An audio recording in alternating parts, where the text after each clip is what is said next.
नमस्कार साथियों, गौरव ज्ञान धारा में आपका स्वागत है। आज अपन पढ़ने जा रहे हैं सिंधु नदी। ठीक है, सिंधु नदी का अपवाद तंत्र। थोड़ा सा इसको सेट कर देता हूं मैं पहले।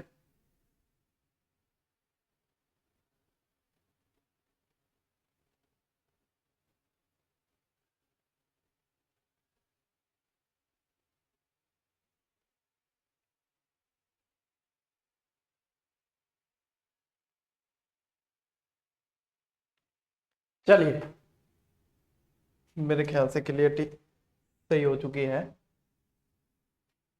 ठीक है साथियों, कल जो वीडियो बनाया था, अपने एक वीडियो बनाया था, क्या लाइव था मैं और आप सभी जुड़े थे। तो उसमें आपको रीट के एसएसटी सिलेबस का लगभग आधा पार्ट, जो बहुत एक भीम का सिलेबस है, उसको कहाँ पे कैसे पढ़ना है, कितना वेटेज देना है, सब कुछ बता दिया है। उसके अंदर देख लेना जिन्होंने नहीं देखा है, जो नहीं जुड़ पाए थे। आज शाम को 7:30 बजे फिर से मैं लाइव आऊंगा और उसमें जो बचा हुआ पार्ट है, यानी राजस्थान का, जो राजस्थान पे इस बार बहुत ज्यादा जोर रहने वाला है, तो राजस्थान में से किस तरीके से पढ़ना है, अपन क्रैश कोर्स में क्या क्या चीजें पढ़ेंगे, आपको किन टॉपिक पे ज्यादा जोर देना है, कैसे पढ़ना है, उनके बारे में आज चर्चा करेंगे। जुड़े सिर्फ वो जो वास्तव में पढ़ना चाहते हैं, क्योंकि मैं मतलब लिटरली बताऊं आपको तो मेरा मतलब जी दुखता है यदि कोई विद्यार्थी अपने लक्ष्य के प्रति सीरियस नहीं है। तो वो यदि कोई फालतू मतलब ऐसे कोई भी मतलब एक दूसरे अपने लक्ष्य के प्रति सीरियस नहीं होकर फालतू इधर उधर की बातों में यदि कहीं ध्यान देते हो, चाहे फेसबुक पे भी मैं कई विद्यार्थियों के कमेंट देखता हूं, ऐसे फालतू किसी भी पोस्ट पे करते हैं, चाहे कहीं भी करते हैं, तो मेरा मतलब हकीकत बताऊं तो जी दुखता है कि जिन लोगों के लिए अपन प्रयास कर रहे हैं वो खुद अपने लक्ष्य के प्रति समर्पित नहीं है।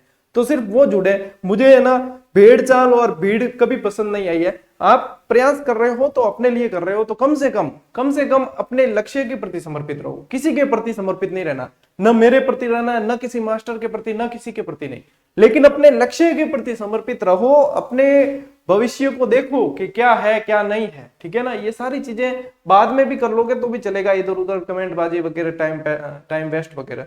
तो सिर्फ जो पढ़ना चाहते हैं वो जुड़े, क्योंकि वहां पे आज का वीडियो जो होगा वो 7:30 बजे, कल का बहुत लंबा हो गया था। आज का वीडियो जैसे ही शुरू होगा वैसे ही मैं शुरू कर दूंगा। जो व्यक्ति, जो स्टूडेंट समय पे जुड़ जाएंगे अच्छी बात है, नहीं जुड़ेंगे तो फिर बाद में देख लेना, क्योंकि समय वेस्ट नहीं करेंगे। 25-30 मिनट के अंदर उसको कंप्लीट करना है। ठीक है ना, कल भी बहुत ज्यादा समय लग गया। ठीक है, तो आज उसको शॉर्ट में ही करेंगे और व्यवस्थित, ताकि समय वेस्ट नहीं हो अपना। ठीक है, चलिए साथियों शुरू करते हैं सिंधु नदी अपन।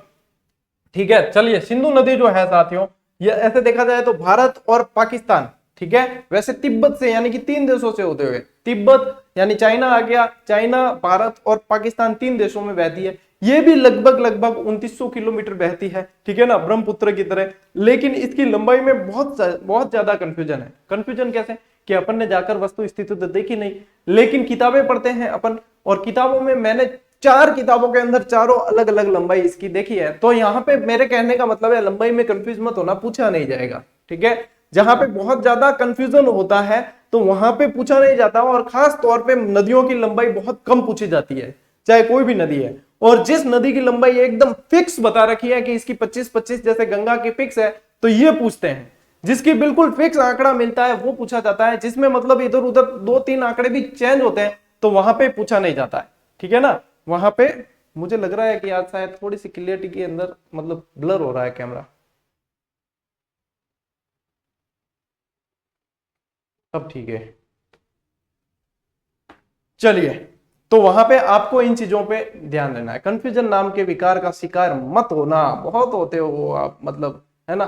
तो यहाँ पे आपको कंफ्यूज होना ही नहीं है। ठीक है, चलिए साथियों शुरू करते हैं अपने सिंधु नदी का अपवाद तंत्र। ठीक है, अब जैसा आप मानचित्र में देख पा रहे हो, देखो यहाँ से, यहाँ बोखरचू नाम का एक हिमनद है यहाँ पे, ये कैलाश श्रेणी में यहाँ से ये निकलती हुई और फिर ये आ जाती है अपने यहाँ कराची, और यहाँ पे सब्बोरा नामक एक स्थान है, यहाँ से कच्छ की खाड़ी में यानी अरब सागर में ये विलीन हो जाती है। ठीक है, भारत की यदि उत्तरतम नदी देखी जाए तो उत्तरतम में सबसे बड़ी नदी यही है, सिंधु नदी। ठीक है, देखो साथियों, कैलाश पर्वत श्रेणी के बोखरचू नाम से निकलती है, सिंधु बोखरचू से निकलती है। ठीक है, अब जैसे ब्रह्मपुत्र, चोमायुंगलुंग, अपने ये गंगा, गंगा तो खैर 2 नदियां अपने मिलकर और फिर वो बनी थी। ठीक है, लेकिन गंगोत्री मानते हैं। ठीक, तो इस तरीके से आपको सारे नदियां जब पढ़ते हो तो याद रखना कि उद्गम याद करना जरूरी है। ठीक है।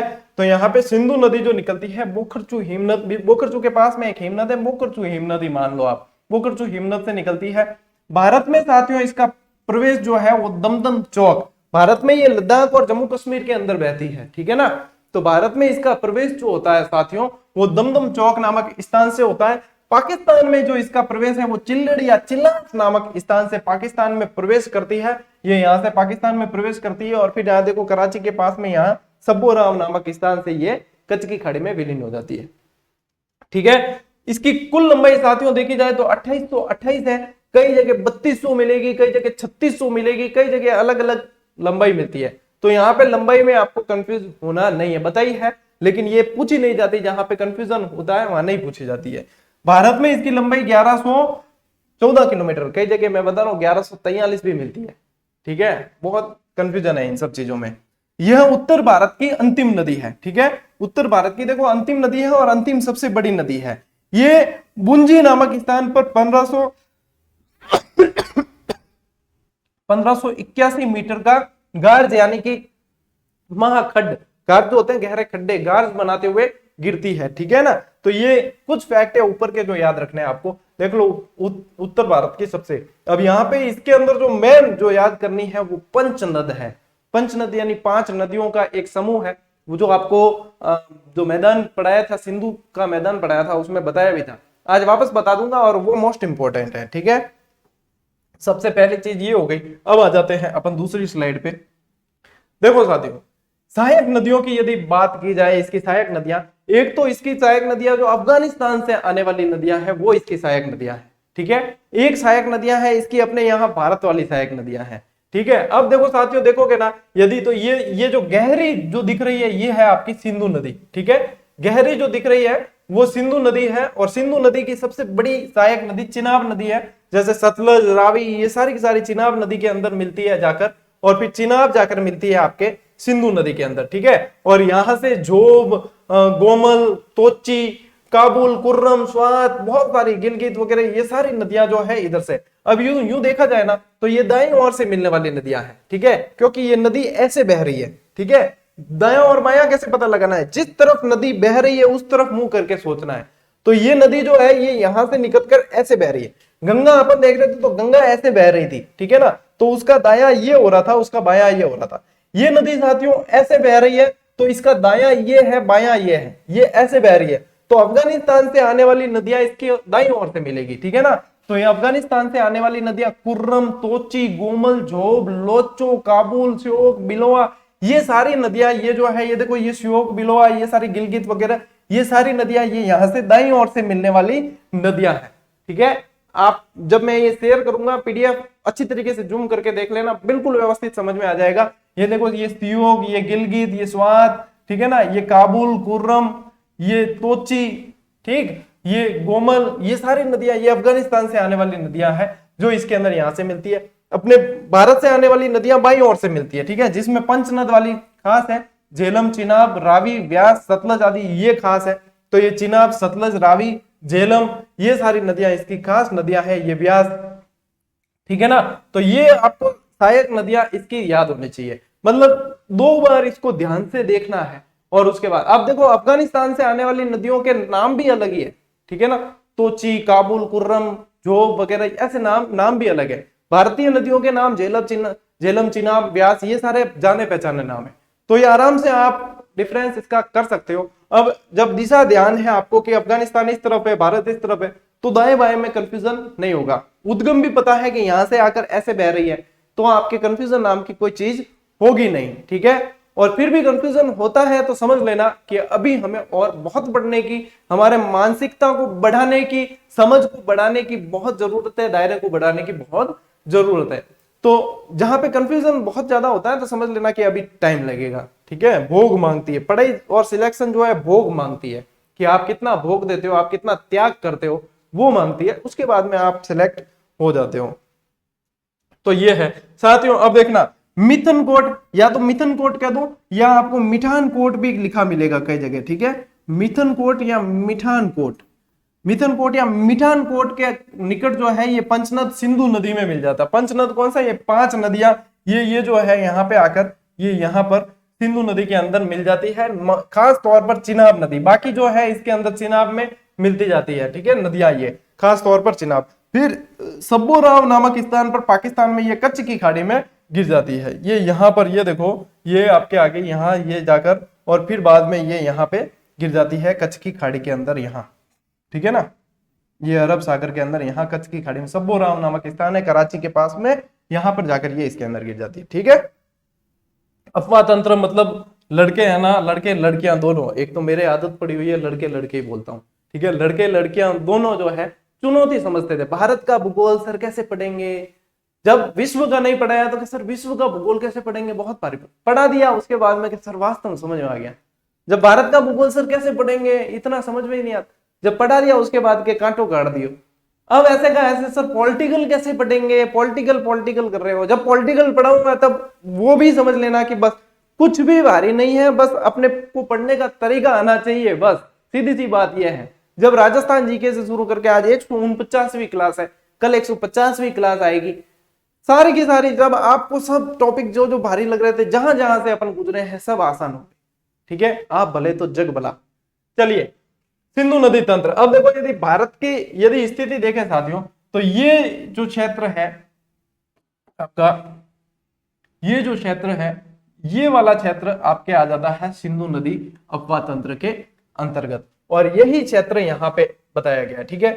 अब यहाँ से ये जो है मुखरचू से यहाँ से इसका उद्गम हो रहा है और इस तरीके से जाकर अरब सागर के अंदर कच्छ की खाड़ी में ये गिर जाती है, ठीक है ना। ये हरिके बैराज से निकलने वाली इंदिरा गांधी नहर है, ठीक है, सतलज और व्यास यहाँ पे इनके संगम पे, यहाँ पे सतलज नदी पर बाकड़ा नांगल बांध भी बना हुआ है, ठीक है, व्यास और सतलज के यहाँ पे हरिके बैराज बना हुआ है, इनके यहाँ से इंदिरा गांधी नहर निकलती है। ये चिनाब झेलम, ठीक है, ये चिनाब नदी देखो मुख्य नदी है, चिनाब नदी, ये चिनाब नदी यहाँ से मुख्य नदी है, और इस चिनाब के अंदर देखो झेलम भी मिल रही है, रावी भी मिल रही है, व्यास सतलज ये सारी, और चिनाब जाकर मिलेगी फिर यहाँ पे, और ये पंचनद कहलाती है, ठीक है। और ये जिस क्षेत्र का जिस मैदान का निर्माण करती है वो फिर पंजाब कहलाता है। पंच आब यानी कि 5 आबों का समूह, आब कहते हैं 2 नदियों के बीच का क्षेत्र आब कहलाता है, फिर उसे कहते हैं क्या कहते हैं 2 आब, ठीक है, 2 नदियों के बीच का क्षेत्र 2 आब, 5 नदियों के बीच का क्षेत्र पंच आब,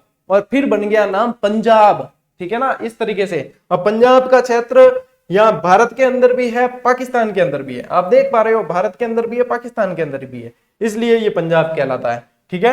यहां से भी आपको काफी सारी चीजें समझ में आ गई। इसके बाद में अपन चलते हैं मैन, देखो अब ये बिल्कुल ओरिजिनल नक्शे पर, ठीक है, ये है अपनी कैपिटल, ठीक, दिल वालों की दिल्ली, ठीक है ना, ये है हिमालयन रेंज पूरी, ठीक है, हिमालयन रेंज पूरी, ठीक है। यहाँ पे आपके ये है कैलाश पर्वत क्षेत्र, ठीक है, ये कैलाश, और यहीं पे मतलब मुखरचू से सिंधु नदी निकलती है, और ये सिंधु नदी, ये देखो ये सिंधु नदी यहाँ से बहते हुए यहाँ पे ये नंगा पर्वत के पास से यहाँ से ये आती हुई यहाँ पे फिर पाकिस्तान के अंदर ये यहाँ पे गिर जाती, कराची के पास में सब्बोराम नामक स्थान पर यहाँ गिर जाती है, ठीक है। इसके अंदर ये देखो ये चिनाब नदी, ये नदी चिनाब है, ये रावी है, ठीक है, ये चिनाबी है, ये झेलम है, ठीक है, और इसके अलावा ये देखो ये व्यास नदी है, ठीक है, और ये आपके सतलज नदी है, ये सतलज नदी है, ठीक, ये सारी जाकर चिनाब में मिलती है, और ये चिनाब में यहाँ पर जाकर फिर ये मिल जाती है आपके सिंधु नदी के अंदर, ठीक है ना। पंचनद यहाँ पे जाकर मिठानकोट में सिंधु नदी के अंदर गिर जाती है। इसके यहाँ पे जो है सुलेमान रेंज है, यहाँ पे ऊपर साल्ट रेंज है, ये हिंदुकुश पर्वत है, हिंदुकुश पर्वत, ये सारे के सारे आपको मैंने उसके अंदर करवा दिए हैं, ठीक है। और ये यहाँ से आने वाली काबुल कुर्रम ये नदियां हैं जो दाईं ओर से मिलने वाली नदियां हैं, ठीक है। अब ये हालांकि पूरा नक्शा जो है मैं आपको करवा चुका हूं, उसके अंदर आपने करवा दिया है, ठीक है। ये गंगा नदी वाला बेसिन भी इसके अंदर दिख रहा है, ठीक है।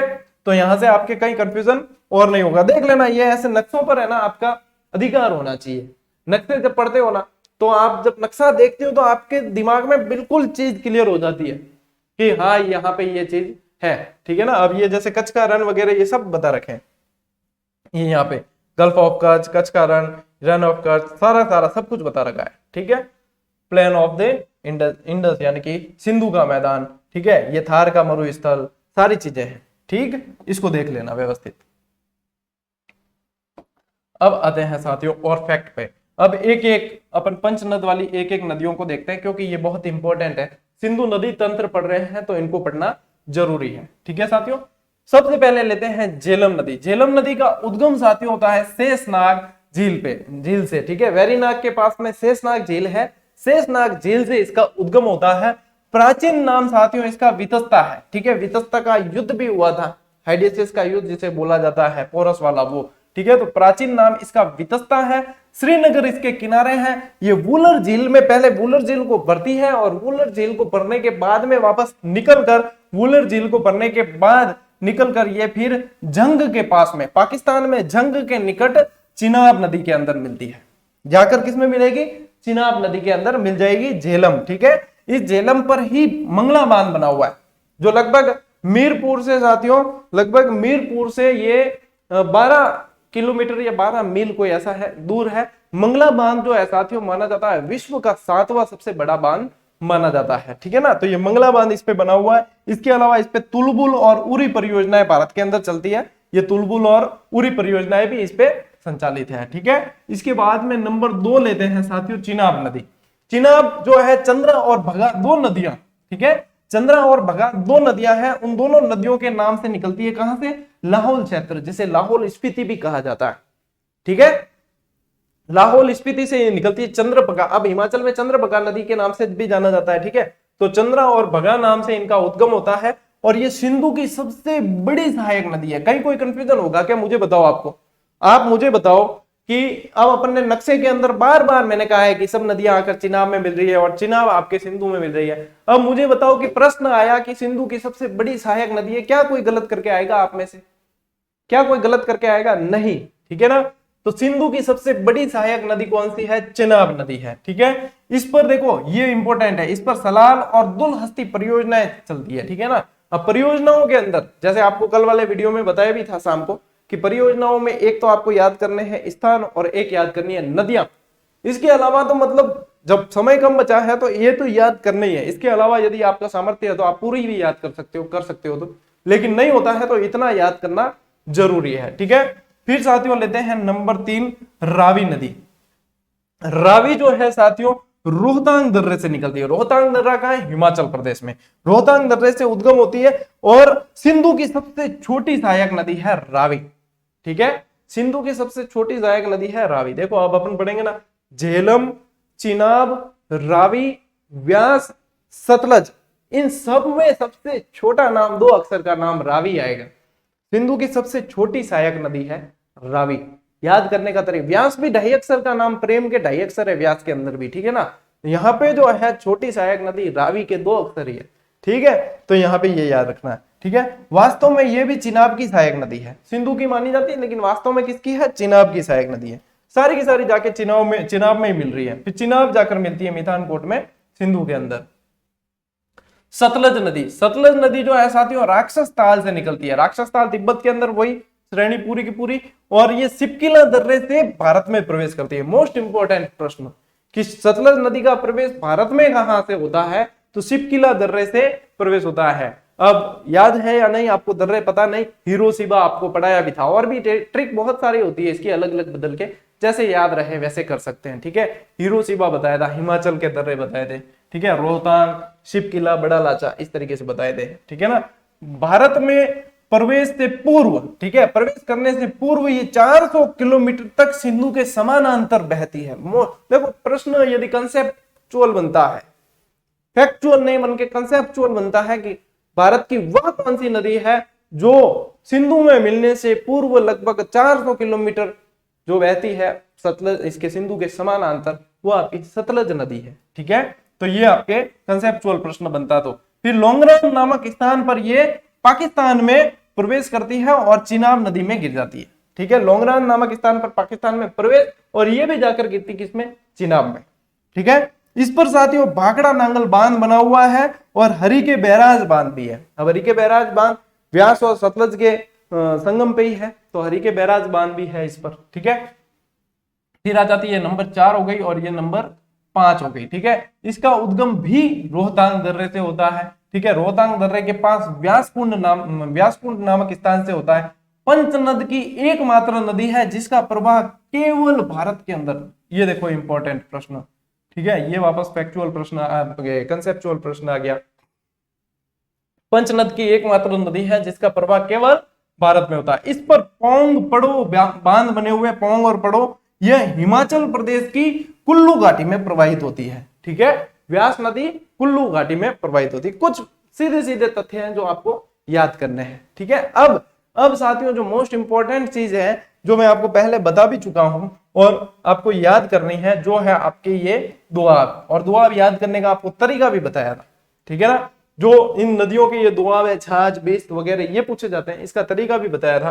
देखो, सिंधु और इसकी सहायक नदियों से बना मैदान है। सिंधु सागर दोआब सबसे पहले सिंधु और झेलम के बीच, ठीक है, सिंधु और झेलम के बीच। तो ये तो आपके आगे सिंधु नदी, ठीक है, ये सिंधु सागर दोआब है। पीला पीला जो आपको दिख रहा है ये सिंधु सागर दोआब है, ये झेलम नदी है, ठीक है ना। तो झेलम नदी और सिंधु के बीच में सिंधु सागर दोआब है, ठीक है। और चाज दोआब, चाज, ठीक है, तो च और ज, ठीक है, झेलम और चिनाब के बीच, झेलम और चिनाब के बीच में ये चाज दोआब, ये तो है झेलम नदी, चिनाब नदी, ये तो ठीक है ना, ये जो बड़ी दिख रही है ये तो है आपके चिनाब नदी, ठीक है। तो झेलम और चिनाब के बीच में चाज दोआब, ठीक है। रचना दोआब, तो र का तो रावी और च का चिनाब, रावी और चिनाब के बीच में, ठीक है ना। तो ये आ गई आपके रावी नदी, रावी और ये चिनाब, तो इसके बीच में ये ग्रे कलर का जो दिख रहा है ये है आपके रचना दोआब, ठीक है।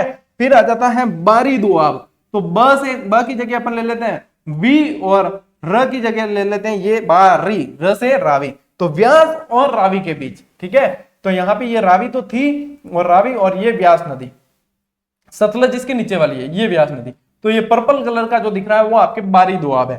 फिर आ जाता है बिस्त दोआब, बिस्त, ठीक है, तो वी का ये आ गया और ये सत, ठीक है, तो बिस्त दोआब आ गया व्यास और सतलज के बीच। तो ये व्यास नदी और ये सतलज नदी, इसके बीच में ये आपके बिस्त दोआब ये वाला है, ठीक है। ये दोआब पूछे जाते हैं, वो दोआब याद करने का तरीका इसके अंदर ही दे रखा है, जो दो एक एक शब्द दोनों का पकड़ना है, और वो दोआब से प्रश्न बहुत बनते हैं और आपकी पकड़ होनी चाहिए, ठीक है। और ये सिंधु नदी का तंत्र जो आपको दिख रहा है, ये पंजाब वाला क्षेत्र, ये आपको इसके अंदर बहुत अच्छी तरीके से दिख जाएगा, ठीक है। ये इतनी स्लाइड थी अपनी।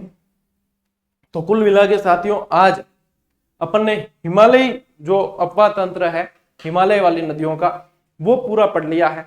कल अपन प्रायद्वीपीय नदियों का अफवाह तंत्र पढ़ेंगे, जो कल अपनी 150वीं क्लास होगी। मुझे खुद विश्वास नहीं होता कभी कि चुनौतियां, क्योंकि बहुत आई साथियों, चुनौतियां बहुत आई, लेकिन आप लोगों ने इतनी सकारात्मकता दी, आप लोगों ने इतना हौसला बढ़ाया, जिसकी बदौलत अपन 1 नंबर से शुरू करके निरंतर 7-8 महीने से कारवा चला, 1 नंबर क्लास से शुरू कर 150वीं क्लास तक आए हैं। पूरी निःशुल्क देना, आपको पता है, सिर्फ निःशुल्क देना मतलब ये चुनौती नहीं है कि मैं पैसे नहीं ले रहा हूं और दे रहा हूं।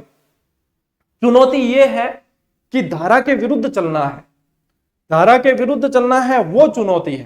भाई पैसे लेके पढ़ा लूं वो तो बहुत बढ़िया हो जाएगा, ठीक है ना, तो उसमें कहीं कोई मुझे कहने वाला नहीं है, लेकिन धारा के विरुद्ध चलना है कि पैसे नहीं लेकर पढ़ाना है, वो वाली चीज है। तो यहाँ पे और मैं करूंगा ये, क्योंकि मैं जब चैनल बनाया तब से मैंने सोच के बनाया था कि मैं पढ़ाऊंगा तो निःशुल्क पूरी तरीके से, ठीक है ना, जितना विद्यार्थी लाभान्वित हो सकते हैं उनको करूंगा। बस अब सबकी सोच जो है अलग अलग होती है, कुछ कह नहीं सकते। मैं मेरा कर्म कर रहा हूं जो एक शिक्षक को करना चाहिए, जो शिक्षा यदि दे सकते हैं, मैं तो कहता हूं सभी को आना चाहिए। YouTube पर सभी आइए, आप सभी विद्यार्थियों को एक बार प्रयास करके देखिए तो सही, विद्यार्थी मतलब कितने खुश होते हैं। देखो सभी जो जिस सब्जेक्ट में एक्सपर्ट है उन सभी को प्रयास करना चाहिए कि मैं आपको पूरा कोर्स करवाऊंगा इसके ऊपर, और आपको कहीं कोई 1 रुपया देने की जरूरत नहीं है। लेकिन सबकी अलग अलग इच्छाएं हैं, मैं किसी को फोर्स नहीं कर सकता, मैं मेरा काम कर रहा हूं। और कल कुल मिला के अपने 150वीं क्लास साथियों अपलोड हो जाएगी, जो मुझे कुल मिला के बहुत संतुष्टि देने वाली है कि जो विद्यार्थियों को वादा किया वो मैं पूरा कर रहा हूं। और इसके बाद में रीट का जो क्रैश कोर्स है आप लोगों के लिए रामबाण बन के साबित होगा। रीट की जो 1 लाइनर आने वाली है, आप लोगों का दिल खुश होने वाला है, और आप लोगों के लिए ब्रह्मास्त्र से भी कोई भारी अस्त्र है वो साबित हो जाएगा, ऐसा मुझे लग रहा है। क्योंकि मतलब बहुत फास्ट रिवीजन करने के लिए आपके बहुत काम आने वाली चीज है, और प्रश्न जो है वो पात्रता आपके आराम से निकल जाएगी, ये बात पूरा विश्वास है। अब जैसे ही 1 लाइनर का है वापस लड़के पूछेंगे कल के वीडियो में बता दिया है वन लाइनर कब तक आएगी, मात्र 5-7 दिन रुक जाओ आप, बस आने वाली। फाइनल टच चल रहा है, मैं नहीं चाहता कि उसके अंदर फिर लास्ट में आ जाए और उसके अंदर कोई कमी रहे, ये नहीं चाहता हूं। फिर फाइनल टच चल रहा है, फिर आपको बस पढ़नी ही है, ठीक है। बाकी दूसरे सब्जेक्ट है तब तक आप तैयार करो। फिर आपके इधर तो अपने चलेगी क्रैश कोर्स वाली क्लासें फटाफट रैपिड, और इधर आपके पास में वन लाइनर आ चुकी होगी, तो आपको दनादन रिवीजन करना है फिर, ठीक है ना। और पात्रता आपकी मुट्ठी में होगी, ऐसा मेरा विश्वास है। चलिए साथियों, मिलते हैं अगले वीडियो में, अगली क्लास में, शाम को मिलते हैं 7:30 बजे, ठीक है। तब तक के लिए राम राम, जय हिंद।